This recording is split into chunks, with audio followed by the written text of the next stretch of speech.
நம்ம கிட்ட ஒருத்தன் தப்பா நடந்துகிட்டானா உடனே நாம என்ன செய்வோம்? கையை ஓங்கிட்டு அவனை அடிக்க போவோம். நாம அவங்கிட்ட அவனை விட ஒருபடி மேலா தப்பா நடந்துக்குவோம். ஆனா பெரியவங்கெல்லாம் அப்படி நடந்துக்கிறது இல்லை. இன்னா செய்தாரை ஒருத்தல் அவர் நாண நன்னயம் செய்து விடல் அப்படின்னு வள்ளுவர் சொல்லியிருக்கார் இல்லையா? அதுக்கு தகுந்த மாதிரி நடந்துக்குவாங்க. பாயசித் விஸ்தாமிங்கிறவர் ஒரு பெரிய ஞானி. அவர் ஒரு நாள் ராத்திரி ரொம்ப நேரம் மசூதியில் இருந்துட்டு வீட்டுக்கு திரும்பி வந்துகிட்டு இருக்கிறார்.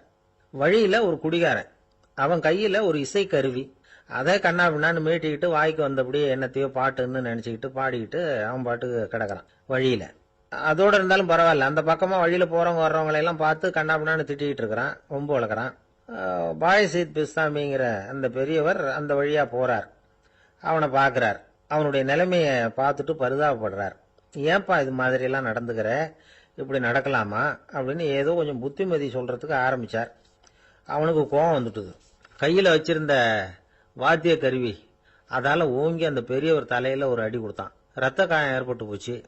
அவன் கையில இருந்த இசை கருவியும் அடிச்ச வேகத்துல ரெண்டா உடஞ்சு போச்சு. அவ்வளவு வேகமா அடிச்சிருக்கான். இவ்வளவு தூரத்துக்கு நடந்து போச்சுல்ல. அந்த மாபெரும் ஞானி வாயை திறந்து ஒரு வார்த்தை கூட பேசல. பேசாம தலையை பிடிச்சிக்கிட்டு அவர் பாட்டுக்கு போயிட்டார். மறுநாள் அந்த பெரியவர் என்ன பண்ணார் தெரியுமா? கொஞ்சம் இனிப்பு பண்டங்கள், கொஞ்சம் பணம், இது ரெண்டையும் ஒரு ஆள் மூலமா அனுப்பி வச்சார் அந்த குடிகாரனுக்கு. அவனுக்கு ஒன்றும் புரியல. என்ன விவரம்னு விசாரிச்சான். வந்த ஆளு ஒரு கடுதாசியை நீட்டினான். அதுல விவரம் இருந்தது. ஞானி எழுதியிருக்கிறார், இதை பார்ப்பா, உங்களுடைய இசைக்கருவி உடையறதுக்கு என்னுடைய தலை காரணமா ஆயிட்டுது. அதுக்காக நான் ரொம்ப வருத்தப்படுறேன். அதுக்காக தான் பணம் அனுப்பி வச்சிருக்கேன். வேற புதுசா ஒரு இசைக்கருவி வாங்கிக்கோ. அப்புறம் இன்னொரு விஷயம், நேற்றுக்கு ராத்திரி என்கிட்ட ஏகப்பட்ட கசப்பான வார்த்தைகளை பேசினேன். இதோட அனுப்பியிருக்கிற இனிப்பு பண்டங்களை சாப்பிட்டு உன்னுடைய நாவல உள்ள கசப்பை மாத்திக்கோ அப்படின்னு அதுல எழுதப்பட்டிருந்தது. இந்த சமயத்துல அவன் குடி மயக்கத்துல இல்ல, கிழிஞ்சு போயிருந்த நேரம் இது. அதனால அதை படிச்ச உடனே அவனுக்கு ரொம்ப வெக்கமா போச்சு. தலை குனிஞ்சான், யோசனை பண்ணான். கொஞ்ச நேரத்துல தன்னுடைய நண்பர்கள் சில பேரையும் கூப்பிட்டுக்கிட்டு நேரா அந்த ஞானி இருக்கிற இடத்துக்கு ஓடினான். அவர் காலில் விழுந்தான். அவர்கிட்ட மன்னிப்பு கேட்டுக்கிட்டான். பெரியவங்களே தெரியாம நான் இந்த பாவ செயலை பண்ணிவிட்டேன், என்னை மன்னிச்சுங்க. உங்களுடைய பொறுமையும் போதனையும் என்னுடைய கண்ணை திறந்துட்டுது. இனிமே நானும் என்னுடைய நண்பர்களும் நல்ல வழியில திருந்தி வாழ போறோம் அப்படின்னா. ஞானி செய்த நன்னயம் குடிகாரனை எப்படி திருத்திருக்கு பாத்தீங்களா? இந்த கதையை கேட்டுட்டு ஒருத்தர் சொன்னார், என் வாழ்க்கையில கூட அப்படி ஒரு சம்பவம் நடந்தது சார். நானும் ஒரு நாள் ராத்திரி ஓவரா குடிச்சுட்டு ஒரு கிட்டாரை வாசிச்சுக்கிட்டு கண்ணாபின்னான்னு உளறிக்கிட்டு திட்டிக்கிட்டு இருந்தேன். அந்த சமயம் அந்த வழியா ஒருத்தர் வந்தார். ஓங்கி தலையில ஒரே ஒரு அடி, ரத்தம் வந்துட்டுது. அதுக்கப்புறம் என் மனசு தெரிஞ்சுட்டுது சார் அப்படின்னார். அப்படியா என்ன ஆச்சரியமா? ஆமா சார், அடி விழுந்தது அவர் தலையில இல்ல, என் தலையில. வந்தவர் என்ன அப்படி அடிச்சுட்டார். மயக்கம் தெளிஞ்சதுக்கு அப்புறம் தான் எனக்கு விவரம் புரிஞ்சது. அவர் ஒரு போலீஸ்காரரு அப்படின்னார் ரொம்ப சோகமா. ஒரு பெரியவர்கிட்ட பேசிக்கிட்டு இருந்தேன். அவரு என்கிட்ட ஒரு கேள்வி கேட்டார். திருடர்கள் எத்தனை வகை தெரியுமா உனக்கு அப்படின்னார். இதுதான் அவர் கேட்ட கேள்வி. எதுக்காக என்ன பார்த்து அந்த கேள்வி கேட்டாரு தெரியல. இருந்தாலும் நான் அவருக்கு பதில் சொன்னேன். திருடர்கள்ல எத்தனையோ வகை உண்டுங்க. கார் திருடன், சைக்கிள் திருடன், முகமூடி திருடன், எப்படி சொல்லிட்டே போலாம். இருந்தாலும் என்னுடைய சிற்றறிவுக்கு எட்டின வரையில திருடர்களை ரெண்டு வகையா பிரிக்கலாம் அப்படின்னு நினைக்கிறேன். ஒன்னு ராத்திரியில திருடுற திருடன், இன்னொருத்தன் பகல்ல திருடுற திருடன். அதாவது பகல் திருடன், ராத்திரி திருடன் அப்படின்னு பெரியவர் சிரிச்சார். என்ன சிரிக்கிறீங்களே? என்ன, கள்வர்கள் 4 வகை அப்படின்னு ஆரம்பிச்சார். எப்படின்னு கேட்டேன். சாப்பாட்டுக்கு இல்லாம திருடுறாங்க பாருங்க, அது ஒரு வகையாம். சாப்பாட்டுக்கு இருந்தும் திருடுறாங்க பாருங்க, அது ஒரு வகையாம். இதை தவிர இன்னும் ஒரு 2 வகை திருட்டு உண்டு. அது என்னன்னா, ஆண்டவன் கிட்ட இருந்து நாம திருடுற திருட்டு. இன்னொன்னு என்னன்னா, நம்ம கிட்ட இருந்து ஆண்டவன் திருடுற திருட்டு அப்படின்னார். எனக்கு ஒன்னும் புரியல.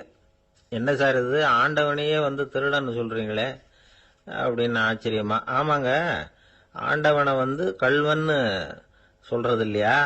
காஞ்சிபுரத்துக்கு பக்கத்துல திருக்கார்வனம் அப்படின்னு ஒரு ஊர் இருக்கு.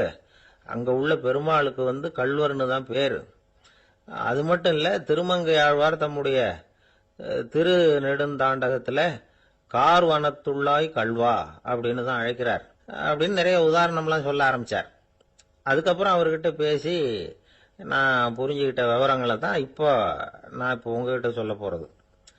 அதாவது அவர் சொன்ன முதல் வகை திருடர்கள் சாப்பாட்டுக்கு இல்லாம திருடுறவங்க. இவங்கள திருத்தி போடலாம்.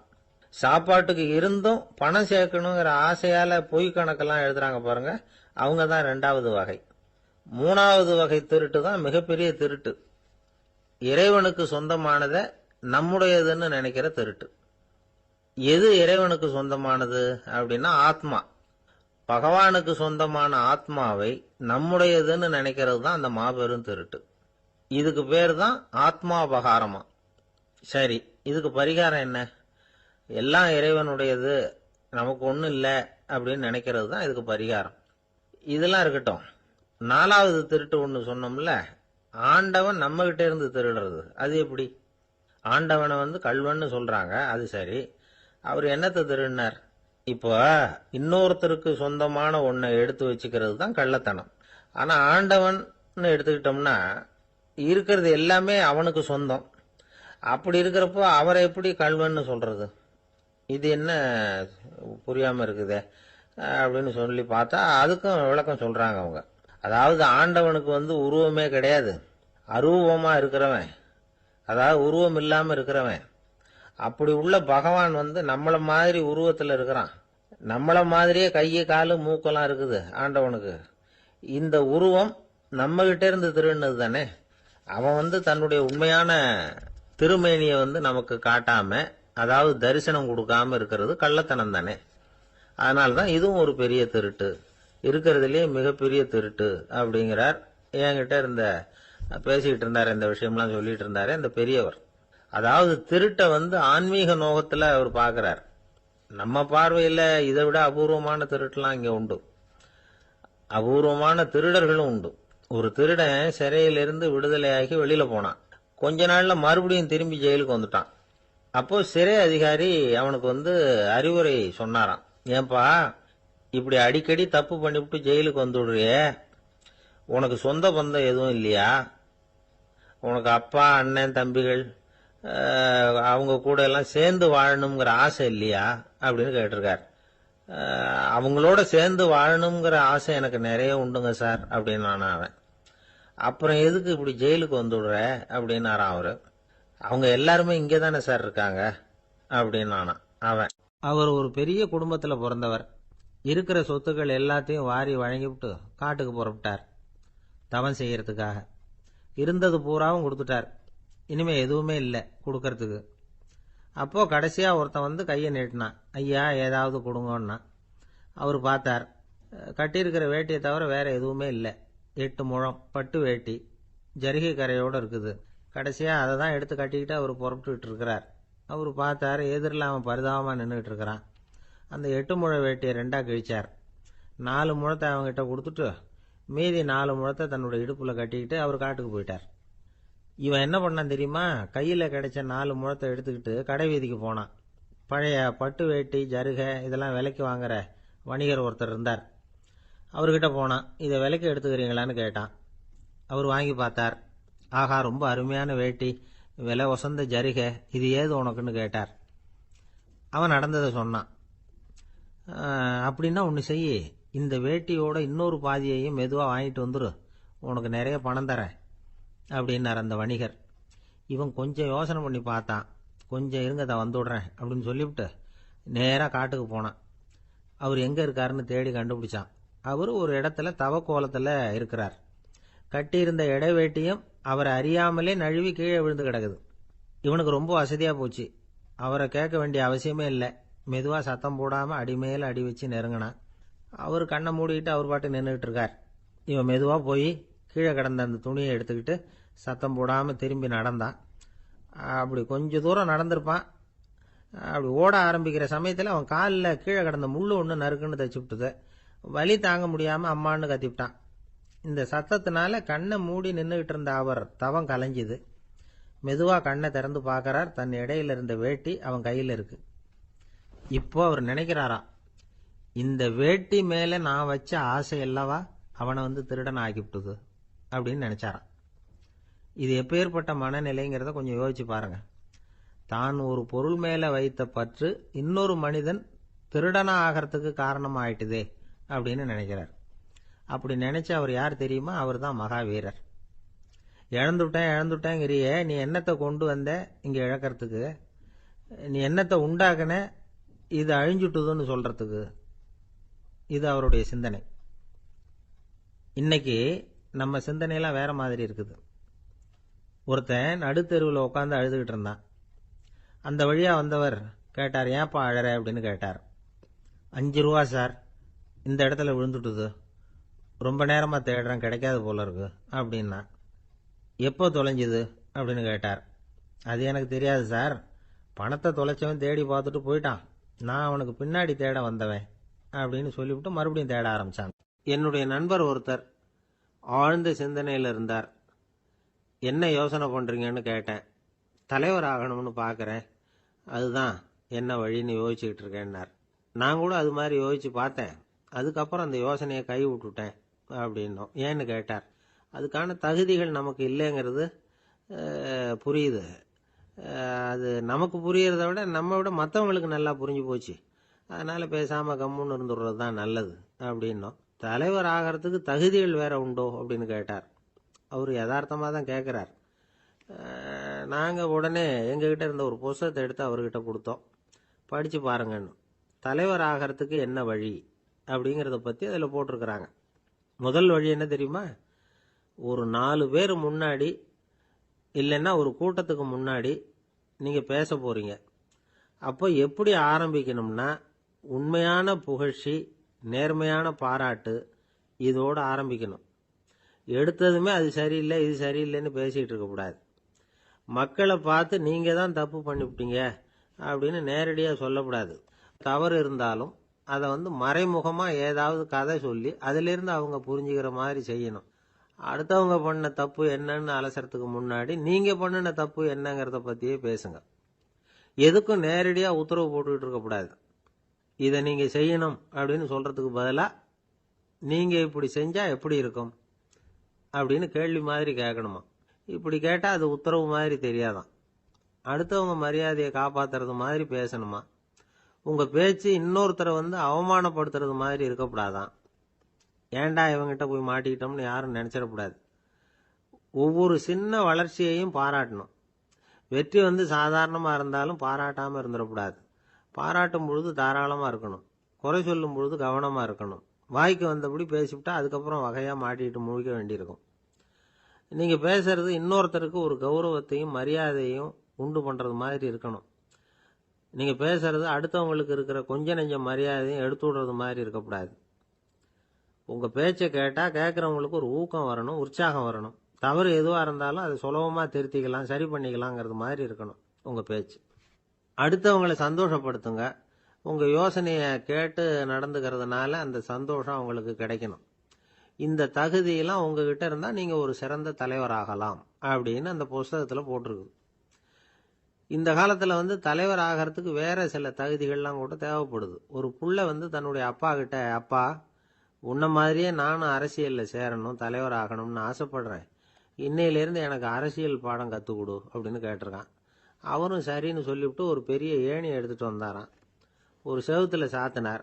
இந்த ஏணியில் ஏறி உயர போய் அங்கே பரன் மேலே இருக்கிற ஒரு புத்தகத்தை எடுத்துகிட்டு வாடான் இருக்கார். மகனை பார்த்து, அப்பா ஏணி ரொம்ப உயரமாக இருக்குது, நீ ஜாக்கிரதையாக இதை பிடிச்சிக்கோ, நான் ஏறி போகிறேன் அப்படின்னு நான் பையன். பயப்படாத, நான் பார்த்துக்கிறேன்னார் அப்பா. பையன் ஏணியில் ஏறினா உச்சிக்கு போனதும் அப்பா கையை எடுத்துட்டார். ஏணி அப்படியே சரிஞ்சுட்டுது. பையன் பொத்துன்னு கீழே விழுந்துட்டான். இடுப்பை பிடிச்சிக்கிட்டே எழுந்திரிச்சான். என்னப்பா இது, இப்படி என்னை ஏற விட்டுட்டு கையை விட்டுட்டியே, இப்படி கை விடலாமா அப்படின்னு கத்தியிருக்கான். அப்பா நிதானமாக சொன்னாராம், அவசரப்படாதேப்பா, அரசியலில் இதுதான் முதல் பாடம், பெத்த அப்பனா இருந்தாலும் அவனை நம்பாதே அப்படின்னு உபதேசம் பண்ணார். ஒருத்தர் சிகரெட்டும் கையுமா வந்தார். சார், இந்த புகைப்பிடிக்கிற பழக்கத்தை நிறுத்தி போடணும்னு தான் பார்க்குற, முடியலேன்னார். புகைப்பிடிக்கிறத நிறுத்துறது ரொம்ப சுலபம் சார் அப்படின்னார் இன்னொருத்தர். எப்படி சொல்றீங்கன்னு கேட்டார் அவர். நான் கூட ஏற்கனவே 10 தடவை அந்த பழக்கத்தை நிறுத்தி இருக்கிறேன் சார் அப்படின்னார் இவர். இதுலேருந்து என்ன தெரியுது? புகைப்பழக்கத்தை திடீர்னு விட்டு விடுறதுங்கிறது ரொம்ப கஷ்டம்னு தெரியுது. இருந்தாலும் இது சம்பந்தமான ஆராய்ச்சி, அனுபவம், இது ரெண்டையும் அடிப்படையாக வச்சு சில வழிமுறைகளை சொல்கிறாங்க. அதாவது புகைப்பிடிக்கிறத நிறுத்துறதுக்கு 10 வழிகள் உண்டு அப்படின்னு சொல்கிறாங்க. அது என்னங்கிறத தெரிஞ்சுக்கிட்டா உபயோகப்படுதான்னு பார்க்கலாமே. முதல் கருத்து என்னன்னா, கொஞ்ச நாளைக்கு புகைப்பிடிக்கிற நண்பர்களை விட்டு விலகி இருக்கணும்.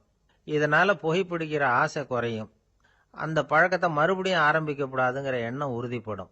ரெண்டாவது கருத்து, புகைப்பிடிக்கிறதை எதிர்த்து தீவிரமா பிரச்சாரம் செய்ய ஆரம்பிச்சிடணும். அது அடுத்தவங்களுக்கும் உபயோகப்படும், உங்களுக்கும் உபயோகப்படும். உங்க உள்ளுணர்வை அது தூண்டும், உங்களை உறுதி கொள்ள வைக்கும். மூன்றாவது கருத்து என்னன்னா, தினமும் 2 தடவை குளிக்கணும். எப்படி தெரியுமா? முதல்ல வெதுவெதுப்பான தண்ணீர், அப்புறம் குளிர்ந்த தண்ணீர், இப்படி மாறி மாறி குளிக்கணுமா. நாலாவது கருத்து, உடற்பயிற்சிகள் செய்யணும். மூச்சு வாங்குற மாதிரியான பயிற்சிகள் ரொம்ப நல்லதான். பிராணாயாமம் அப்படிங்கிற மூச்சு பயிற்சி ரொம்ப நல்லதுங்கிறாங்க. அப்புறம் ஐந்தாவது கருத்து, சாப்பாடு மிதமா இருக்கணும், சீரா இருக்கணும். பச்சை காய்கறிகள், பழங்கள் சாப்பாட்டில் சேர்த்துக்கலாம். அடிக்கடி கொஞ்சம் கொஞ்சமா சாப்பிட்டு ரத்தத்தில் சர்க்கரையின் அளவை பராமரிக்கணும். இது நரம்புகளை அமைதிப்படுத்தும். ஆறாவது கருத்து என்னன்னா, ரொம்ப நேரம் பசியோடு இருக்கக்கூடாது. புகைப்பிடிக்கிறத நிறுத்த முயற்சி செய்யும் பொழுது எடை குறைப்பு நடவடிக்கைகளை மேற்கொள்ளக்கூடாது. ஏழாவது கருத்து, காப்பி, தேநீர், மதுபானம், அப்புறம் போதைப் பொருள்கள் கலந்த உணவுகள் இதெல்லாம் வேணாம். புகைப்பிடிக்கிறத அதெல்லாம் ஊக்கப்படுத்தும். கடுகு, மிளகு, அப்புறம் காரமான பொருள்களை தவிர்க்கணும். உப்பு அளவை குறைக்கணும். தினமும் 10 குவளை தண்ணீராவது குடிக்கணும். வெறும் தண்ணி புகைப்பிடிக்கிற ஆவலை தணிக்குதான். எட்டாவது கருத்து, கையில் சிகரெட்டு, புகையில ஏதாவது இருந்தால் உடனே தூக்கி எறிஞ்சிருங்க. அது கையில் இருக்கிற வரைக்கும் புகைப்பிடிக்கிற ஆசை வந்துக்கிட்டே இருக்கும். ஒன்பதாவது கருத்து என்னன்னா, இறை நம்பிக்கை உள்ளவங்க புகைப்பிடிக்கிற எண்ணம் வர்றப்போவெல்லாம் பிரார்த்தனை செய்ய ஆரம்பிச்சுடலாம். 10வது கருத்து, உங்களுக்கு ரொம்பவும் வேண்டியவங்க யாரோ அவங்க கிட்ட எல்லாம் நீங்க புகைப்பிடிக்கிறத நிறுத்தி விட்டதா சொல்லிவிடுங்க. இந்த 10 வழிகளையும் கடைபிடிக்க ஆரம்பிச்சுட்டா புகைப்பிடிக்கும் பழக்கத்தை நிறுத்தி விடலாம் அப்படின்னு சொல்றாங்க அனுபவப்பட்டவங்க. முயற்சி பண்ணி பார்க்கலாம். ஒரு முக்கியமான இடத்துல நின்றுகிட்டு இருந்தார் ஒருத்தர். அங்க இன்னொருத்தர், ஏன் சார் இந்த இடத்துல சிகரெட் பிடிக்கலாமா அப்படின்னு அனுமதி கேட்டார். இந்த இடத்துல சிகரெட் பிடிக்க கூடாதுங்க அப்படின்னாரு இவர். நீங்க இப்படி சொல்றீங்க, ஆனா இந்த இடத்துல கீழே நிறைய சிகரெட் துண்டுகள் கிடக்குதே, அவங்கெல்லாம் யாரு? அவங்கெல்லாம் உங்க மாதிரி என்கிட்ட அனுமதி கேட்காதவங்க அப்படின்னாராம் இவர். அள்ள அள்ள குறையாதது அட்சய பாத்திரம், அது நமக்கு தெரியும், கேள்விப்பட்டிருக்கிறோம். ஆனா போட போட நிரம்பாத ஒரு பாத்திரம் உண்டு. அது என்ன தெரியுமா? நம்மள பல பேர்கிட்ட அந்த பாத்திரம் உண்டு. அதுதான் பேராசை அப்படிங்கிற பாத்திரம். அதை நிறைவு செய்யவே முடியாது. பேராசையை பத்தி சுஃபி இலக்கியத்துல ஒரு பிரபலமான கதை உண்டாம். அதை ஒரு பெரியவர் எடுத்து சொல்லியிருக்கிறார். ஒரு மன்னர் நகர்வலம் போயிட்டு இருக்கார். ஒரு பிச்சைக்காரன் மன்னர் எதிரில் வரான். பிச்சை போடுங்கிறான். என்னுடைய அமைதியை கெடுக்காதே போங்கிறார் மன்னர். அவன் சிரிக்கிறான். அரசே, உங்களுடைய அமைதி கெடக்கூடிய நிலையில் இருந்தா அதுக்கு பேர் அமைதியே கிடையாது அப்படின்னு நானா. எதிரில் நிற்கிறது வெறும் பிச்சைக்காரன் இல்லை, யோகி அப்படிங்கிறத மன்னர் புரிஞ்சுக்கிட்டார். துறவியே, உங்களுக்கு என்ன வேணும்னாலும் கேளுங்க, கொடுக்குறேன்னாராம். அந்த துறவி மறுபடியும் சிரிக்கிறார். அரசே, உங்களால் முடியாததையெல்லாம் கொடுக்க முடியும்னு சத்தியம் செய்யாதீங்க அப்படின்னார். மன்னருக்கு கோபம் வந்துட்டுது. என்ன இவர் இப்படி சொல்றாரு அப்படின்னு நினைச்சார். நகர்வலத்தை பாதியிலேயே நிறுத்தினார். வாங்க அரண்மனைக்குன்னார். துறவியை அழைச்சிக்கிட்டு அரண்மனைக்கு வந்துட்டார். துறவி தன்கிட்ட இருந்த பிச்சை பாத்திரத்தை நீட்டினார். இது நிறைய எனக்கு பொற்காசுகள் வேணும் அப்படின்னாராம். அவ்வளவுதானா, இது ஒரு பெரிய காரியமா அப்படின்னு கையை தட்டினாராம் மன்னர். ஒரு பெரிய தாம்பாளம் நிறைய பொற்காசுகள் சேர்ந்தது. அதை அள்ளி போட்டார். போட போட அந்த பிச்சை பாத்திரம் நிரம்பவே இல்லை. பொற்காசுகள் போட போட அவ்வளவையும் உள்ள வாங்கிக்கிட்டே இருக்குது. அரசாங்க கஜானாவே காலி ஆயிட்டுது. மூட்டை மூட்டையா பொற்காசுகளை கொட்டி பார்த்துட்டாங்க. அது முழுங்கிக்கிட்டே இருக்குது. கடைசி வரைக்கும் அந்த பிச்சை பாத்திரம் நிரம்பவே இல்லை. அரசர்கிட்ட இருந்த கர்வம் போயிட்டுது. அப்படியே பொத்துன்னு துறவி காலில் விழுந்தார். அப்போ அந்த துறவி சொன்னாராம், மன்னா, இந்த பிச்சை பாத்திரத்தை உங்களால் மட்டும் இல்லை, வேற யாராலையும் நிரப்ப முடியாது. அதுக்கு என்ன காரணம்னா, இது சாதாரண பிச்சை பாத்திரம் இல்லை, பேராசைகளோட வாழ்ந்து செத்து போன ஒரு மனிதனின் மண்டை ஓடு இது அப்படின்னாராம். பாருங்க, இதுதான் அந்த சுஃபி இலக்கிய கதை. செத்த பிறகும் நிறைவு இல்லைன்னா அது எப்பேற்பட்ட பேராசையா இருக்கும்னு யோசிச்சு பார்த்துங்க. நம்மால் ஒருத்தர் கல்யாணம் பண்ணிக்க பொண்ணு பார்த்துக்கிட்டு இருந்தார். அழகு, அறிவு, படிப்பு எதுவும் தேவையில்லை, பணம் மட்டும் இருந்தா போதும் அப்படின்னு பார்க்குறவங்க கிட்ட எல்லாம் சொல்லி வச்சார். ரொம்ப நாளைக்கு அப்புறம் ஒரு பணக்காரர் கிடைச்சார். அவர் சொன்னார், இதை பாருங்க, எனக்கு 20 வயசுல ஒரு மகள். அவளை நீங்க கல்யாணம் பண்ணிக்கிட்டா 2 லட்சம் பணம் கொடுப்பேன். 25 வயசுல ஒரு பொண்ணு, அவளை கல்யாணம் பண்ணிக்கிட்டா 2.5 லட்சம் தருவேன். 30 வயசுல ஒரு பொண்ணு இருக்கா, அவளை கல்யாணம் பண்ணிக்கிட்டா 3 லட்சம் தருவேன். என்ன சொல்ற அப்படின்னாராம். இவன் கொஞ்ச நேரம் யோசிச்சு பார்த்துருக்கான். அதுக்கப்புறம் மெதுவா அவரை நிமிர்ந்து பார்த்து, ஏன் சார், உங்ககிட்ட 50 வயசுல ஏதாவது பொண்ணு இருக்கா அப்படின்னு கேட்டானா. கணவன் மனைவிக்குள்ள சிக்கல் வராம இருக்கிறதுக்கு அதுல சில வழிகளை சொல்லி கொடுத்துருக்குறாங்க. அதெல்லாம் என்னென்ன அப்படிங்கிறத இப்ப பார்க்கலாமா? குடும்பம்னு இருந்தா கோபம் வரதான் செய்யும். அது வந்துட்டு போட்டும் பரவாயில்ல. ஆனா அந்த கோபம் ஒரே நேரத்துல 2 பேருக்கும் வந்துடாம பாத்துக்கணும். ஒரு சமயத்துல யாராவது ஒருத்தர் தான் கோபப்படணும், அடுத்தவங்க அமைதியா இருக்கணும். அதுக்கப்புறம் இவர் அமைதியான உடனே அவங்க ஆரம்பிச்சுக்கலாம். கோபமா ஏதாவது சொன்னா உடனே கோபமா பதில் சொல்லக்கூடாது. கொஞ்சம் பொறுத்து கோபம் தீர்ந்த உடனே அந்த பதிலை சொல்லலாம். அப்போ பதில் கோபமா இருந்தா கூட அது அவ்வளவு பெருசா தெரியாது. அற்ப விஷயத்துக்கெல்லாம் காய்ச்சி மூச்சுன்னு கத்திட்டு இருக்கக்கூடாது. உங்க 2 பேருக்குள்ள ஒரு தர்க்கம் ஆரம்பமாயிட்டுதுன்னு வச்சுக்கோங்க. கடுமையா 2 பேரும் விவாதம் பண்றீங்க.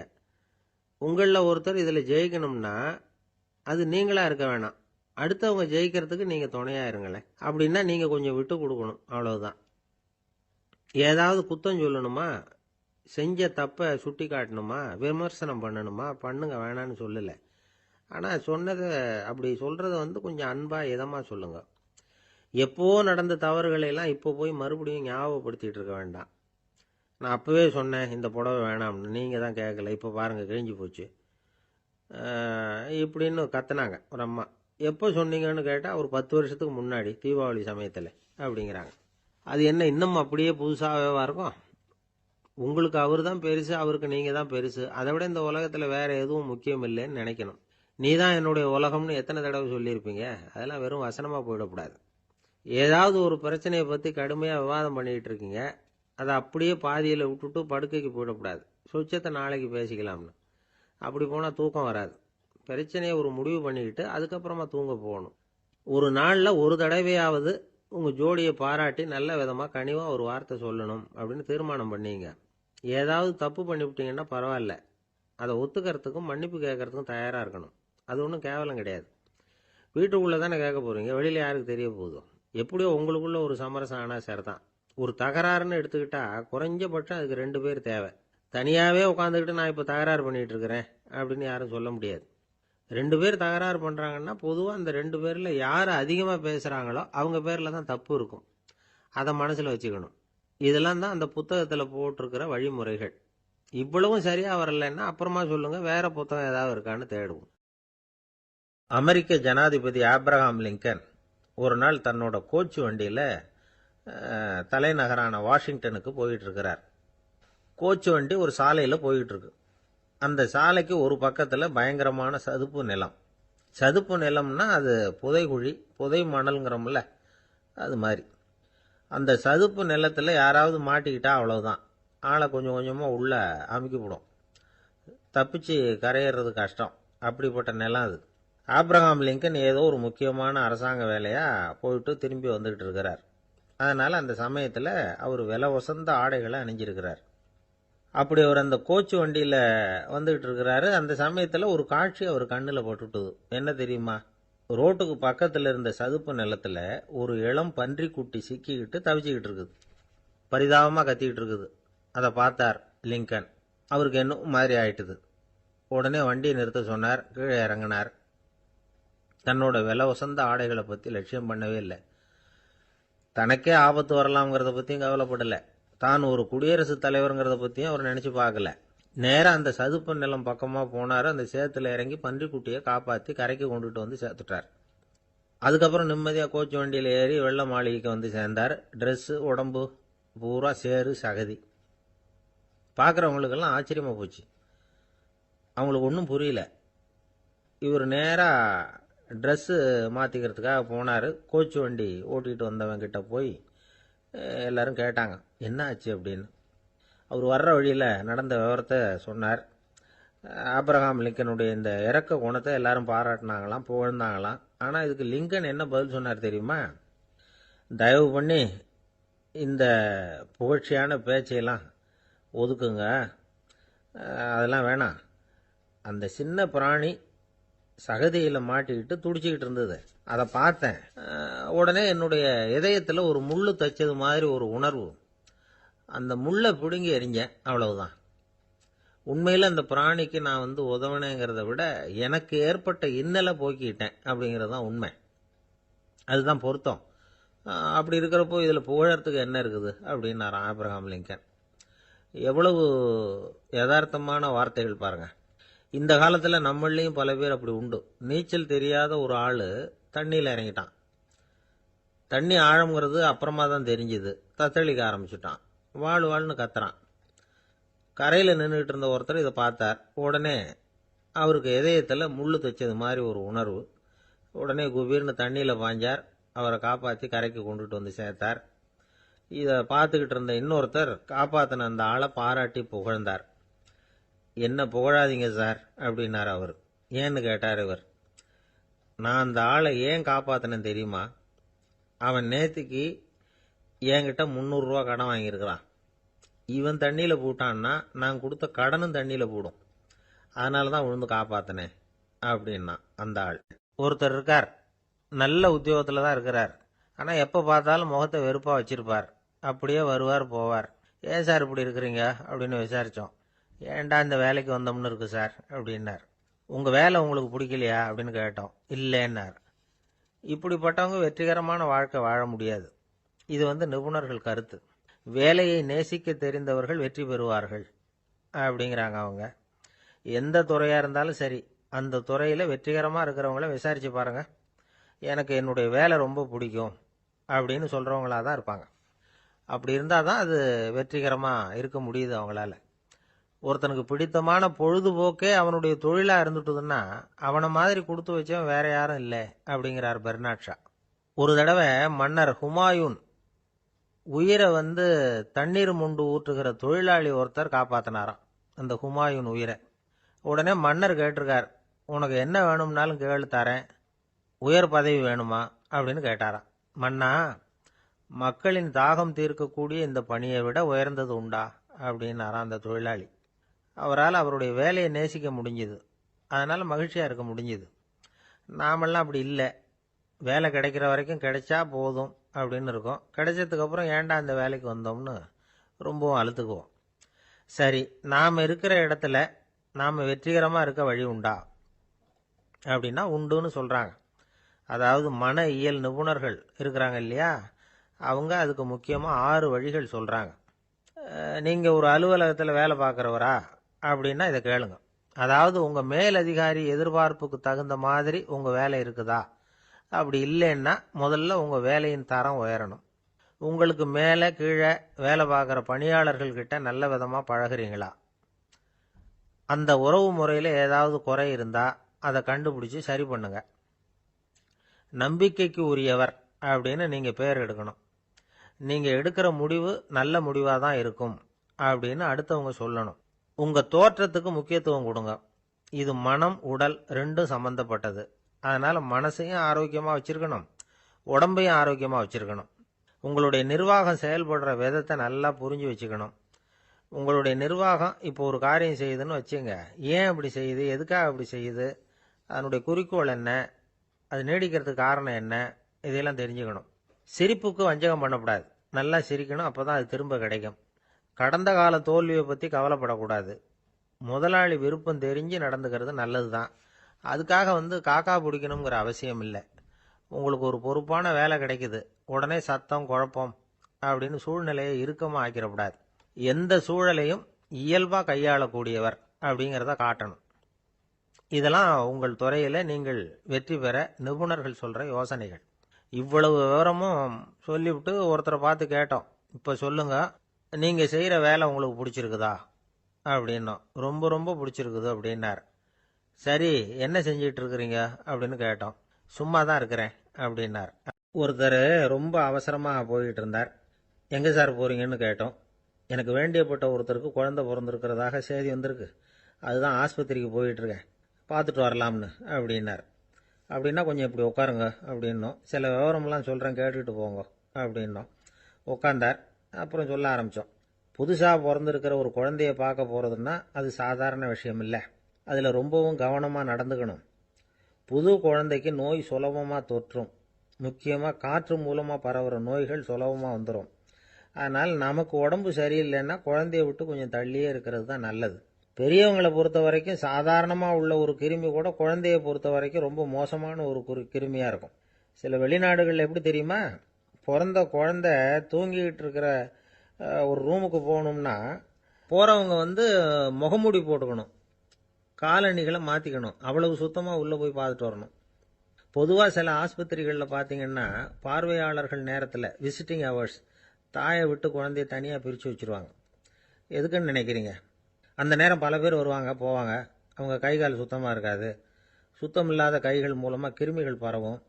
சுத்தம் இல்லாத கைன்னா மண்ணு தூசி படிஞ்சிருக்கிற கை மட்டும் தான் அர்த்தம் இல்லை. சாலையில் கையை வீசிக்கிட்டு நடந்து வர்றீங்க, குழந்தைய பொறுத்த வரைக்கும் அது கூட சுத்தம் இல்லாத கை தான். தாயை தவிர மற்றவங்க குழந்தைய தூக்காமல் பார்த்துக்கிறது நல்லது. தாய் கூட அளவோட கொஞ்சிறதோட நிறுத்திக்கணும். புதுசாக ஒரு குழந்தைய பெற்றிருக்கிற பொண்ணுக்கிட்ட மற்ற தாய்மார்கள் ஏதாவது சொல்லிக்கிட்டே இருப்பாங்க. குழந்தைய அப்படி வளர்க்கணும் இப்படி வளர்க்கணும் அப்படின்னு ஏதாவது அட்வைஸ் பண்ணிக்கிட்டே இருப்பாங்க. இப்படி ஓவராக அறிவுரை பண்ணுறது அந்த பொண்ணை குழப்பி விட்டுரும். அதனால் அப்படிலாம் பண்ணக்கூடாது. அந்த பெண்ணே ஏதாவது கேட்டால் கூட டாக்டர் சொல்ல வேண்டிய விவரங்களை எல்லாம் நாமே சொல்லிகிட்டு இருக்கக்கூடாது. புதுசாக பிறந்திருக்கிற குழந்தைய மட்டும்தான் இப்படி பார்க்கணும்னு இல்லை. ஒரு நோயாளி குழந்தைய பார்க்க போகிறதுனா கூட ரொம்ப எச்சரிக்கையாக தான் நடந்துக்கணும். ஒரு தின்பண்டமோ விளையாட்டு சாமானோ அந்த குழந்தைக்கு நாம் வாங்கிட்டு போகிறதா வச்சுக்குவோம். அதை நேராக கொண்டுகிட்டு போய் அந்த குழந்தைகிட்டே கொடுக்கக்கூடாது. அதோட அப்பா அம்மா கிட்ட ரகசியமாக கொடுக்கலாம். அவங்க முடிவு பண்ணட்டும் குழந்தைகிட்ட அதை கொடுக்கலாமா வேண்டாமாங்கிறத. அவங்களுக்கு தான் தெரியும் அதோட மனசும் உடம்பும். உங்கள் அக்கறையை காட்டுறதா நினச்சிக்கிட்டு குழந்தை வாயில் எதையும் கொண்டுட்டு போய் போடாதீங்க. போகிறப்போ உங்கள் வீட்டு குழந்தையும் அழைச்சிட்டு போகாதீங்க. இது நோயை வாங்கிட்டு வந்துடும், அல்லது புதுசாக ஒரு நோயை அதுக்கிட்ட கொடுத்துட்டு வந்துடும். என்னதான் உங்களுக்கு பழக்கமான குழந்தையா இருந்தால் கூட அதுக்கு விருப்பம் இல்லைன்னா பேசக்கூடாது. அங்கே போய் அவங்க பள்ளிக்கூடத்தை ஞாபகப்படுத்திகிட்டு இருக்கக்கூடாது. நோயில் இருக்கிறப்ப ஸ்கூலை பற்றி பேச அது விரும்பாது. ஆஸ்பத்திரியை விட்டு வெளியில் புறப்படுறப்போ குழந்தைகிட்ட சொல்லணும்னு அவசியம் இல்லை. அதோட அப்பா அம்மா கிட்ட சொல்லிவிட்டு புறப்பட்டா போதும், குழந்தை கோபிச்சிக்காது. சமூக சம்பிரதாயத்தை பற்றி அது கவலைப்படுறதில்ல. இப்படி எல்லா விவரமும் நம்ம எதிரில் உட்காந்துருந்தவங்க கிட்ட சொல்லி முடித்தோம். ரொம்ப நன்றி சார் அப்படின்னு சொல்லிவிட்டு அவர் புறப்பட்டார். குழந்தைங்க கொஞ்சம் வளர்கிற வரைக்கும் தான் நாம் எச்சரிக்கையாக இருக்கணும்னு இல்லை, வளர்ந்த பிறகு இன்னும் எச்சரிக்கையாக இருக்கணும். ஒரு பையன் பள்ளிக்கூடத்துலேருந்து திரும்பி வீட்டுக்கு வந்தான். முகம் பூரா நகத்தால் கீறி இருந்தது. அப்பா பார்த்து பயந்துட்டார். யாருடா உன்னை இப்படி பண்ணது அப்படின்னார். என் கூட படிக்கிற இன்னொரு பையன்னா. நாளைக்கு உன் கூட பள்ளிக்கூடத்துக்கு வர்றேன், நீ எனக்கு அவனை அடையாளம் காட்ட முடியுமான்னார். அது ரொம்ப சுலபம் நான் பையன். எப்படின்னார் அப்பா. அவன் காதில் ஒன்றை கையோடு எடுத்துகிட்டு வந்திருக்கிறேன், இதோ என் பையில தான் வச்சுருக்கேன் அப்படிங்கிறான் அந்த பையன். ஒரு தெருவில் சில சிறுவர்கள் விளையாடிக்கிட்டு இருந்தாங்க. ஏதோ ஒரு உயரமான கல்லை நடுத்தெருவில் வச்சு அதை சுற்றி சுற்றி ஓடி வந்துக்கிட்டு இருக்கிறாங்க. அது என்ன விளையாட்டோ அவங்களுக்கு தான் தெரியும். கொஞ்ச நேரம் அப்படி விளையாடிக்கிட்டு இருந்தவங்க விளையாடி முடிச்சதும் அந்த கல்லை நடுத்தெருவில் அப்படியே விட்டுட்டு அவங்கவுங்க வீட்டுக்கு ஓடி போட்டாங்க. அதுக்கப்புறம் அந்த வழியாக 2 பெண்கள் பேசிக்கிட்டே வந்தாங்க. பேச்சு சுவாரஸ்யத்தில் நடுத்தெருவில் இருந்த அந்த கல்லை கவனிக்கலை. காலில் இடிச்சுட்டுது, லேசாக ரத்தம் வந்துட்டுது, வலி தாங்கலை. காலில் இடிச்சுக்கிட்ட பொண்ணு திட்ட ஆரம்பிச்சுட்டுது. வர வர ஊர் உலகம் ரொம்ப கெட்டு போச்சு, யாருக்கும் பொறுப்பே கிடையாது பாரு, இப்படி நடுத்தருவில் பொறுப்பு இல்லாமல் இப்படி கல்லை போட்டு வச்சிருக்கிறாங்களே, இது நியாயமா அப்படின்னு சொல்லி இந்த சமூகத்தை கடுமையாக விமர்சனம் பண்ணிக்கிட்டு அவங்க போயிட்டாங்க. கொஞ்ச நேரம் கழித்து ஒரு வாலிபன் அந்த வழியாக வந்தான். அந்த கல்லை பார்த்தான், நின்னான், ஒரு நிமிஷம் யோசனை பண்ணான். என்ன பண்ணலாம்னு பார்த்தான். தன்னுடைய வீரத்தையும் பலத்தையும் காட்டணும்னு நினைச்சான். பின்னாடி போனான். அப்புறம் வேகமாக ஓடி வந்து ஒரு சின்ன ஹை ஜம்ப் அப்படியே துள்ளி குதிச்சான். துள்ளி குதிச்சு தாண்டி அந்த பக்கமாக போய் விழுந்தான். அப்படியே விசில் அடிச்சுக்கிட்டு அவன் பாட்டுக்கு நடந்து போகிறான். அடுத்தபடியாக ஒரு காதல் ஜோடி அந்த வழியாக வந்தது. நடுத்தெருவில் கல் கண்ணில் பட்டது. அவங்க 2 பேரும் ரொம்ப நெருக்கமாக சேர்ந்து வந்துக்கிட்டு இருக்கிறாங்க. நடுவில் கல் இருக்கிறதுனால கொஞ்ச நேரம் 2 பேரும் விலகி மறுபடியும் இந்த பக்கம் வந்து சேர்ந்து போகணும். கொஞ்ச நேரம் நாம் பிரிய வேண்டி இருக்குதே அப்படின்னு வருத்தத்தோட முணுமுணுத்துக்கிட்டே இந்த பக்கம் வந்தாங்க. அதுக்கப்புறம் வழக்கம் போல சேர்ந்து அவங்க பாட்டுக்கு எதிர்காலத்தை பற்றி கற்பனை பண்ணிக்கிட்டே போயிட்டாங்க. கடைசியாக அந்த வழியாக பார்வை இல்லாத ஒருத்தர் வந்துக்கிட்டு இருக்கார். அவர் கையில் வழக்கமாக வச்சிருக்கிற அந்த ஊன்றுகோல், கையில் இருக்கிற அந்த ஊன்றுகோலால் தனக்கு முன்னாடி அப்படியும் இப்படியும் அப்படியே தட்டிக்கிட்டு பார்த்துக்கிட்டே அவர் மெதுவாக நடந்து வந்துக்கிட்டு இருக்கிறார். வழியில் இருக்கிற அந்த கல் தட்டுப்பட்டுது. உடனே நடுத்தெருவில் ஒரு கல் இருக்குங்கிறத அவர் புரிஞ்சுக்கிட்டார். உடனே குனிஞ்சார், அந்த கல்லை தடவி பார்த்து எடுத்தார், தெரு ஓரமாக கொண்டுட்டு போய் போட்டார். அதுக்கப்புறம் அவர் பாட்டுக்கு அவர் வழியில் நடந்து போனார். இப்போ இதில் பல பேர் வந்தாங்க போனாங்க. இவங்களில் பார்வை உள்ளவங்க யார், பார்வை இல்லாதவங்க யார்? இப்படி ஒரு கேள்வி கேட்டால் என்ன பதில் சொல்ல முடியும்? கொஞ்சம் யோசிச்சு பார்த்தா இன்னைக்கு பல பேர் இப்படி தான் இருந்துகிட்டு இருக்கிறோம். ஒரு ஆள் பார்க்கறதுக்கு பெரிய மனுஷன் மாதிரி இருக்கார். ஒரு தெரு வழியாக நடந்து வந்துகிட்டு இருந்தார். இருட்டு நேரம். வழியில் ஒரு பெரிய கல் கிடந்தது, கருங்கல். பார்த்தார், கொஞ்ச நேரம் யோசிச்சார். போய் தூக்கி பார்த்தா ரொம்ப கனமாக இருந்தது. இன்னொரு ஆள் சேர்ந்தாதான் தூக்க முடியும். இவர் உடனே ரோட்டோரமாக போய் ஒரு மரத்தடியில் உட்காந்துக்கிட்டார். ரெண்டு பக்கமும் பார்த்துக்கிட்டே இருக்கார், யாராவது வர்றாங்களான்னு. கொஞ்ச நேரத்தில் ஒருத்தர் வந்தார், இவருக்கு தெரிஞ்சவர். என்னங்க இந்த நேரத்தில் இங்கே உட்காந்துருக்குறீங்கன்னு கேட்டார் அவர். அதோ அந்த கருங்கல் அப்படின்னு சுட்டி காட்டினார். ஓ, அதை தூக்கி ஓரமாக போடணுமா? வாங்க ரெண்டு பேரும் தூக்கலான்னார் வந்தவர். நான் அதுக்காக உட்காந்துருக்கலேன்னார் இவர். பின்ன வேற எதுக்காகன்னார் அவர். ஒரு மனுஷன் கருங்கல்லில் காலை இடிச்சுக்கிட்டான்னா எப்படி துள்ளுவான்னு பார்க்கணுங்கிறது எனக்கு ரொம்ப நாளாக ஒரு ஆசை. அதுக்காக தான் உட்காந்துருக்கிறேன் அப்படின்னாராம். இந்த உலகத்தில் எவ்வளவோ உயிரினங்கள் இருக்கு. ஒவ்வொன்றும் ஒவ்வொரு விதமாக சண்டை போடுது. இப்போ ரெண்டு மாடு சண்டை போட்டுக்குதுன்னு வச்சுக்கோங்க, என்ன பண்ணும்? ரெண்டும் முட்டிக்கும். அதுக்கு சண்டை போடுறதுக்கு ஆயுதமாக உபயோகப்படுறது அதோட கொம்பு. ரெண்டு சேவல் சண்டை போட்டுக்குதுன்னு வச்சுக்கோங்க, அதுக்கு ஆயுதமாக உபயோகப்படுறது அதோட கால் நகம். காலால் தான் அது ஒன்றோட ஒன்று சண்டை போட்டுக்கும். ஆனால் ரெண்டு மனுஷன் சண்டை போட்டுக்கிறான்னு வச்சுக்கோங்க, இவன் இன்னதை தான் ஆயுதமாக உபயோகப்படுத்துவான்னு குறிப்பிட்டு சொல்ல முடியாது. கல்லை எடுப்பான், கத்தி எடுப்பான், துப்பாக்கி எடுப்பான், என்ன வேணாலும் பண்ணுவான். வாயால் திட்டுவான், கையால் அடிப்பான், காலால் உதைப்பான், சகலகலா வல்லவன். விலங்குகள்லாம் பொதுவாக வாயை சாப்பிட்றதுக்கு மட்டும்தான் உபயோகப்படுத்துது. ஆனால் இவனுக்கு சாப்பிட்றதுக்கும் அதுதான், சாப்பிட்டு விட்டு திட்டுறதுக்கும் அதுதான். ஆனால் ஒரு விஷயத்தில் மட்டும் கெட்டிக்கிறேன். அதாவது நாம் சண்டை போட்டுக்கிட்டாலும் பரவாயில்லை, கோழிகள் சண்டை போடாமல் இருக்கணும் அப்படின்னு ஆசைப்படுறான். எதுக்காக? கோழிகள் சண்டை போடாமல் இருந்தால் நிறைய முட்டைகள் போடுமா, அதுக்காக தான் இந்த அக்கறை. கோழி பண்ணை வச்சிருக்கிறவங்களுக்கு இது ஒரு பெரிய பிரச்சனை. அதாவது பண்ணையில் இருக்கிற கோழிகளுக்குள்ள அடிக்கடி சண்டை வந்துடும். அதனால் முட்டை உற்பத்தி குறைஞ்சிரும். சரி, இதுக்கு என்ன பண்ணுறது? பண்ணையில் போய் உட்காந்துக்கிட்டு தினமும் பஞ்சாயத்து பேசிகிட்டு இருக்க முடியுமா? அமெரிக்காவில் கோழி பண்ணை வச்சிருக்கிற ஒருத்தர் இதை பற்றி யோசனை பண்ணி பார்த்தாராம். ஒரு வழியையும் கண்டுபிடிச்சிருக்கார். கோழிக்கெல்லாம் மூக்கு கண்ணாடி மாட்டி விட்டுட்டோம்னா அது சண்டை போடுற குணம் குறைஞ்சிரும், முட்டை அதிகமாகிடும். அந்த கண்ணாடியில் உள்ள லென்ஸு சிவப்பு நிறத்தில் இருக்கணும், அவ்வளவுதான் அப்படின்னு அவர் கண்டுபிடிச்சாராம். இது ஏற்கனவே நடைமுறையில் கண்டுபிடிக்கப்பட்ட ஒரு விஷயம். ஆனால் எல்லா கோழிக்கும் சிவப்பு மூக்கு கண்ணாடி எப்படி மாட்டி விடுறது? அப்படியே மாட்டி விட்டாலும் அது நழுவாமல் இருக்கணுமே. இப்போ நாமெல்லாம் நடு விரலால் மூக்கு கண்ணாடி நடுவில் தொட்டு அப்படி ஸ்டைலாக சரி பண்ணிக்கிறோம். அது மாதிரி கோழி எப்படி சரி பண்ணிக்கும்? இதுதான் பிரச்சனை. இதுக்கு அவர் என்ன வழி கண்டுபிடிச்சாருன்னா, கோழிக்கெல்லாம் மூக்கு கண்ணாடிக்கு பதிலாக விழியொட்டு வில்லைகள், கான்டாக்ட் லென்ஸ், அதை பொருத்தி விட்டா என்ன அப்படின்னு யோசனை பண்ணார். அதே மாதிரி பண்ணார். அதே மாதிரி செஞ்சு பார்த்தார், வெற்றி. அதுக்கப்புறம் கோழியெல்லாம் சண்டை போட்டுக்கலையாம், சமாதான பிரியர்கள் ஆகிட்டு தான். கோழிகளுக்கு இயல்பாகவே சண்டை போடுற குணம் உண்டு. ஆனால் அதோட கண்ணுக்கு பார்க்குற பொருள்லாம் ரோஜா நிறத்துலையோ அல்லது இன்னும் சொல்ல போனால் அழுத்தமான சிவப்பு நிறத்துலையோ தெரிஞ்சதுன்னா சண்டை போடுற குணம் குறைஞ்சிருதான். அந்த சமயத்தில் அது அதிகமாகவும் முட்டையிட ஆரம்பிச்சுடுதான். அதே நேரத்தில் இறை எடுக்கிறத கூட குறைச்சிக்குதான். இது ஏன் இப்படி பண்ணுதுங்கிறது விஞ்ஞானிகளுக்கு இன்னமும் புரியலையா. எப்படியோ அமெரிக்க கோழிகள்லாம் கான்டாக்ட் லென்ஸ் பொருத்திக்க ஆரம்பிச்சாச்சு. கோழி கழுத்தை பிடிச்சிக்கிட்டு ஒரு சில வினாடிகளில் அதை பொருத்தி போடுறாங்களாம். கோழியோட ஆயுள் பூரா அது அப்படியே இருக்குமா. பண்ணையில் முட்டை உற்பத்தி குறைஞ்சா இது மாதிரி விஞ்ஞானபூர்வமாக பரிகாரம் தேடுறது தான் நல்லது. நமக்கு வேண்டியப்பட்ட ஒருத்தர், அவர் ஒரு கோழி பண்ணை வச்சுருந்தார். அந்த பண்ணையில் பாதி கோழி திடீர்னு செத்து போச்சு. உடனே ஒரு கால்நடை மருத்துவர்கிட்ட போக வேண்டியது தானே. அங்கே போகல.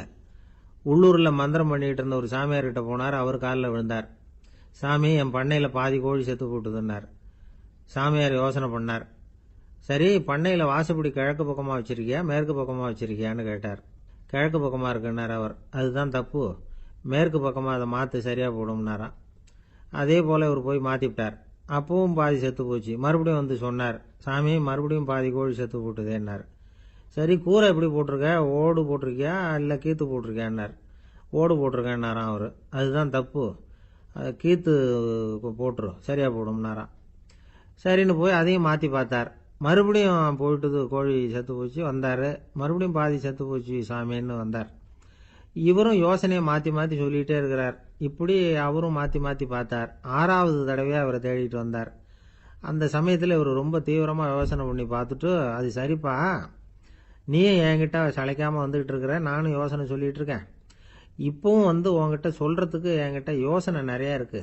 ஆனா சோதிக்கிறதுக்கு உங்ககிட்ட கோழி இல்லையே, என்ன பண்றது அப்படின்னாராம் இவர். அன்பா இருக்கணும்னு அநேக பெரியவங்க சொல்லியிருக்கிறாங்க. நாமளும் அதை கேட்டுட்டு அன்பு காட்டுறதுக்கு தயாரா தான் இருக்கிறோம். அதை வாங்கறதுக்கு தான் ஆளை காணும். இருந்தாலும் அன்புல எத்தனையோ வகை உண்டு. அதை சரியா புரிஞ்சுக்கிட்டு அதுக்கப்புறம் அன்பு காட்ட ஆரம்பிக்கணும். வகையை புரிஞ்சுக்காம அன்பு காட்டினா வம்புல மாட்டிக்க வேண்டியதுதான். அன்புன்னா சாதாரணமா நினைச்சு விடாதீங்க. அதுல எவ்வளவு விதம் தெரியுமா?